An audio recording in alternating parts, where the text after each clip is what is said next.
اور یہ جو سامنے آپ دیکھ رہے ہیں جہاں پہ یہ بچی موجود ہے، یہ ہے آپ صلی اللہ علیہ وسلم کی مسجد۔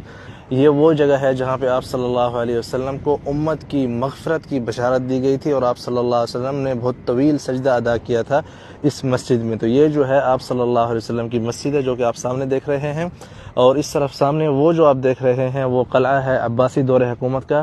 حجاج کرام کی حفاظت کے لیے۔ اور سامنے جو ہے اس وادی کے اس طرف جو سارے یہ جو ہے جو آپ صلی اللہ علیہ وسلم کو مسواک پسند تھا اس کے درخت ہیں، اور غنیت اراک ہے۔ اس کے ساتھ جو ہے پیچھے جو ہے میقات جحفہ ہے، اور یہ ساری وادی جحفہ ہے۔ اور اس طرف جو ہے غدیر خم ہے جہاں پہ آپ صلی اللہ علیہ وسلم نے حجۃ الوداع میں، جو کہ یہ راستہ تھا اصل راستہ مکہ سے مدینہ جانے کے لیے، آپ صلی اللہ علیہ وسلم نے اس کو چینج کر کے اس طرف جو ہے چلے گئے غدیر خم کی طرف، جہاں پہ مشہور خطبہ بھی دیا تھا آپ صلی اللہ علیہ وسلم نے اپنے اہل بیت کے حوالے سے، اور صحابہ کو جمع کیا تھا، اور غدیر